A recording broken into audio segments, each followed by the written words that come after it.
किसानों का नाम सियासत बेलगाम। जी हां, राज्यसभा में जो बवाल इस मुद्दे पर कटा है, जो सांसद कई आज किसान आंदोलन की जगह पर गए और इसी के साथ टूल किट जो ग्रेटा थनबर्ग ने गलती से ट्वीट कर दिया था, उस पर कुछ ही देर पहले दिल्ली पुलिस के कमिश्नर ने प्रेस कॉन्फ्रेंस करके पूरी जानकारी दी है, क्योंकि एफआईआर दर्ज की गई है और जो धाराएं लगाई गई हैं उसमें 5 साल तक की सजा भी हो सकती है। क्या उन्होंने कहा है हम आपको सुनाएंगे, लेकिन जल्दी से रिएक्शन पहले ले लेते हैं आपके पास हनुमान बेनीवाल साहब आते हुए। देखिए, ये आंदोलन का 71वां दिन हो गया है, फिर से चक्का जाम की तैयारी है। इसकी आड़ में किस तरह से जबरदस्त सोशल मीडिया का इस्तेमाल करके हिंदुस्तान के खिलाफ साजिश रची जा रही है, वो सब कुछ भी सामने आ रहा है। आपको नहीं लगता है वो भी उतना ही महत्वपूर्ण है जितना किसानों का ये आंदोलन, या आप सहमत हैं सांसद अखिलेश जी से? बेनीवाल साहब जी, ये जो आज जो चर्चा हो रही है डिबेट के अंदर, आपने हमें लाइव में बुलाया तो हमें यही जानकारी दी गई थी कि आपको किसान आंदोलन पे आना है। मैं लोकसभा की कार्रवाई छोड़ गया हूँ बीच में।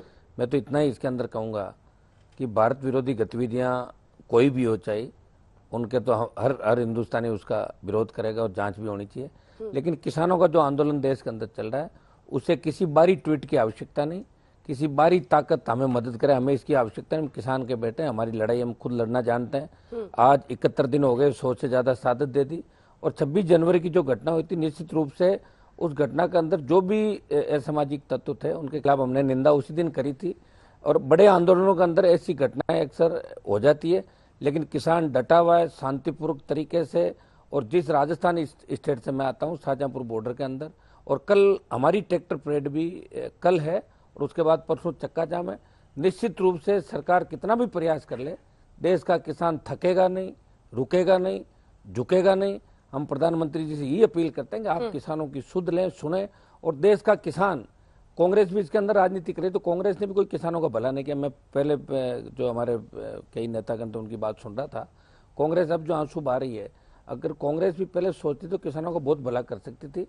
कांग्रेस ने भी कोई भला नहीं किया। देश का किसान अच्छी तरह इस बात को जानता है, देश का जवान अच्छी तरह इस बात को जानता है, और किसानों की जीत निश्चित होगी, इसमें कोई दो राय नहीं। और हम पार्लियामेंट के अंदर भी जोरदार तरीके से, चाहे राष्ट्रपति का अभिभाषण हो, चाहे बजट हो, और उसके बाद 3 दिन से जो विरोध समूचा विपक्ष कर रहा है, वो हम सब ये चाह रहे हैं प्रधानमंत्री जी शुद्ध ले, संवेदनशील बने।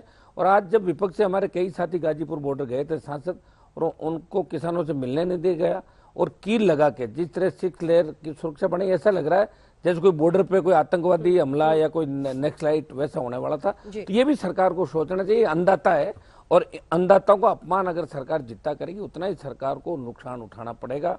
और किसान आंदोलन में किसान कल और परसों मजबूत तरीके से अपनी ताकत दिखाएंगे, अहिंसात्मक तरीके से, और हिंसा को इस आंदोलन में कोई स्थान नहीं। ठीक है, हनुमान जी कह रहे हैं कि कल भी ट्रैक्टर रैली और उसके बाद परसों भी चक्का जाम, किसान रुकेगा नहीं, किसान थकेगा नहीं। संबित जी जवाब दीजिए, फिर फौरन आपके पास आ रही हूं भुंडर साहब।